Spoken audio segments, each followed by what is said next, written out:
你以為退休就自由咯？其實只是換咗一種生活壓力。你真係準備好啦嗎？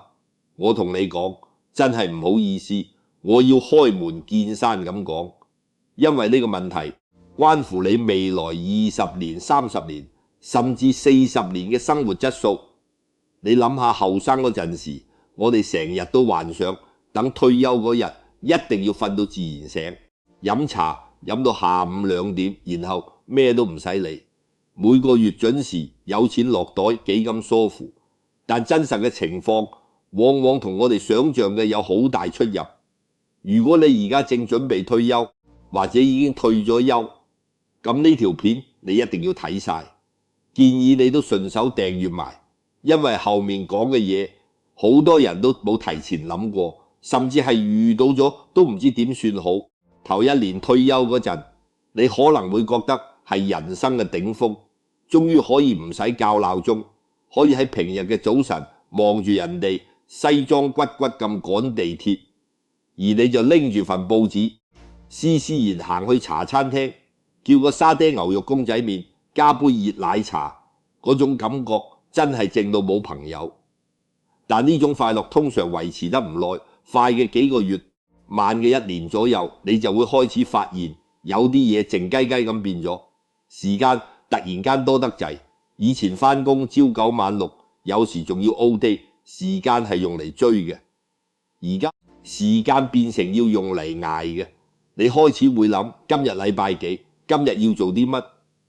如果今日冇約人飲茶，冇特別節目，嗰種空虛感就會好似海浪咁，一下一下咁往過嚟。最大嘅問題並唔係你銀行入面有冇錢，而係你嘅生活支柱突然之間斷咗。你後生嗰陣可能係會計師，可能係老師，可能係地盤管工，又或者係家庭主婦，你有一個身份標聯。但當你退休之後，人哋問你做邊行，你會有一刻語塞，你開始覺得自己嘅存在價值好似隨住最後一日返工一齊俾人收返。有啲人會話退休之後可以面到酸，可以享清福，但面到酸真係咁易？而家後生嘅有後生嘅諗法，你怨到得唔好，分分鐘仲會俾人嫌棄。有朋友同我講，佢退休之後每日都煮飯等個仔放工，點知個仔越嚟越夜返，甚至同佢講，媽，你唔使成日煮俾我，我自己搞掂就得。嗰下佢覺得自己好似連煮飯呢個功能都俾人否定咗，成個人好似冇晒重心咁。你再諗下，以前喺公司就算同同事有拗撬有是非，但至少有社交，有人同你吹水。退休之後電話嘅聲響越嚟越少， WhatsApp 群組嘅信息由以前1分鐘幾10條變成幾日都冇人出聲。你開始覺得自己好似同呢個世界脫咗節，你覺得自己仲有好多嘢想講，但係冇人想聽。你覺得自己仲有好多意見，但係冇人想知。呢種社交層面嘅萎縮係好恐怖嘅。你後生嗰陣可能會笑啲阿伯喺公園坐足成日乜都唔做，但當你成為嗰個阿伯嘅時候，你就會明白佢哋唔係想坐，佢哋係冇地方好去。仲有一個好現實嘅問題，就係錢。退休之前你可能每個月都有糧出，覺得使錢係好自然嘅事，但退休之後你開始會不自覺咁計數。你會去超市買嘢嘅時候特登減價貨，你會開始留意邊間茶餐廳下午茶最抵食。你唔係窮，而係你突然冇咗嗰種下個月又有糧出嘅安全感。你開始諗自己仲要活多30年，啲錢夠唔夠？萬一有病，醫療費點算？通氹咁犀利，而家一個叉燒飯40幾蚊，10年後會唔會變成80蚊？呢種對未來財務嘅不安會好似鬼魂咁縈繞住你。每一個夜晚有好多夫婦，後生嗰陣都幾恩愛，點知一退休日日對住，摩擦就多咗。以前返工大家各有各忙，見面時間少反而珍惜。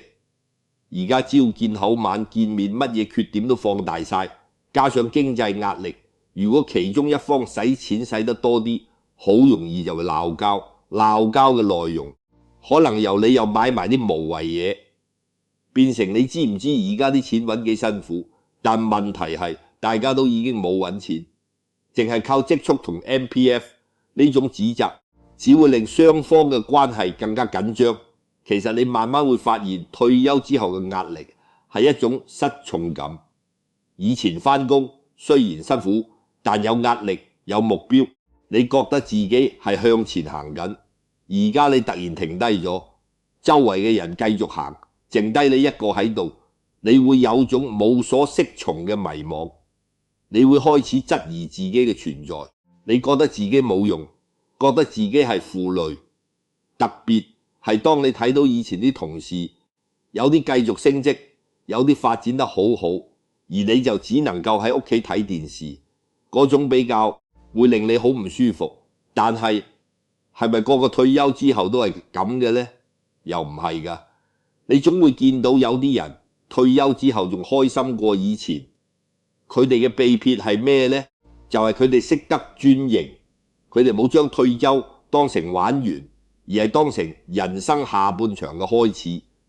佢哋早喺未退休之前就已經諗定之後要做啲咩。你睇下隔離陳伯，佢退休之前已經學定太極，而家日日朝早去公園教人打太極，不知幾有滿足感。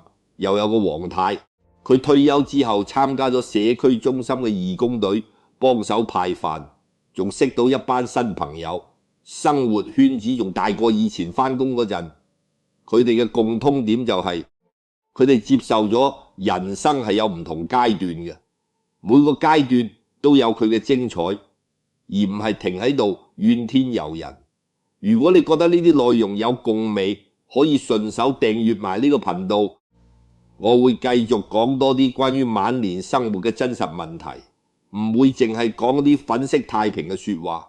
我哋一齊面對現實，一齊諗辦法，好唔好？所以話退休最大嘅問題，從來都唔係冇咗份工，而係冇咗生活嘅缺口。你後生嗰陣個缺口係公司俾你嘅，你幾點起身，幾點食飯，幾點見客，全部都有人幫你安排好。但退休之後呢個缺口冇咗，你要自己重建。如果你重建唔到，你就會覺得迷失，而且健康嘅問題都會慢慢浮面。後生嗰陣有咩頭暈身㗎？捱下就過。但年紀大咗，身體嘅警號會越嚟越多，你會開始成日睇醫生，你會開始擔心身體檢查嘅佈局。每一次去醫院覆診都好似一次審判咁。呢種對健康嘅焦慮，亦都係一種無形嘅壓力。你唔敢使錢，因為你要留返睇醫生；你唔敢去旅行，因為你驚身體頂唔順。你嘅世界好似由以前嘅全球視野縮窄到淨係得返屋企同埋樓下個公園。另外就係同下一代嘅關係。而家嘅後生壓力好大，樓價貴，物價貴。佢哋自己都顧唔掂自己。你作為父母，有時想幫客手，但又冇能力。有時你關心多兩句，佢哋又嫌你煩。你想同佢哋傾下偈，佢哋又掛住玩手機。你會覺得自己同個仔女嘅距離越嚟越遠。呢種情感上嘅疏離，比起冇錢使更加令人難受。你會諗自己後生嗰陣為偷家危生為死，點解到頭嚟會換嚟一句你唔明㗎啦？其實呢個唔係邊個嘅錯，而係成個社會嘅結構變咗。以前嗰套養兒防老嘅觀念喺而家呢個年代已經行唔通。如果你仲抱住呢種心態，咁你退休之後一定會有好大嘅失落感。有啲人會選擇退休之後繼續做嘢，唔係為錢，而係為咗有個寄託。但係當你年紀大，體力同精神都唔同後生嗰陣，你可以做啲乜？去做保安，去快餐店做清潔，去派傳單。呢啲工作未必係你中意做嘅，但係為咗打發時間，你又可能焗住要做。喺呢個過程中，你又會開始質疑自己，點解後生嗰陣讀咁多書，做到咁高位置，臨老反而要做呢啲工？呢種心理落差係需要好大嘅勇氣同智慧先去面對㗎。所以話退休其實係一場考試，考你點樣去面對失去工作、失去身份、失去社交、失去健康，甚至失去部分嘅記憶力。你後生嗰陣建立嘅一切好似骨牌咁，一個一個咁，到你嘅任務就係要喺呢啲骨牌倒晒之前，重新建立一啲新嘅嘢去支撐自己。如果你淨係坐喺度等運到，咁你嘅壓力只會越嚟越大。相反，如果你肯行多一步，你嘅生活可能會有好大嘅轉機。好啦，講到呢度，我想問下你覺得退休之後最難適應嘅係時間太多，定係突然冇晒目標呢？如果你有同感，或者你身邊嘅人都有咁嘅情況，不妨喺下面留言話俾我知，等我哋一齊傾下，一齊揾下方法。記住，你唔係孤單嘅。其實退休之後嘅生活質素好唔好，好大程度取決於你點樣睇自己。如果你將自己嘅價值完全建立喺工作上，咁當份工冇咗，你就會覺得自己一無是處。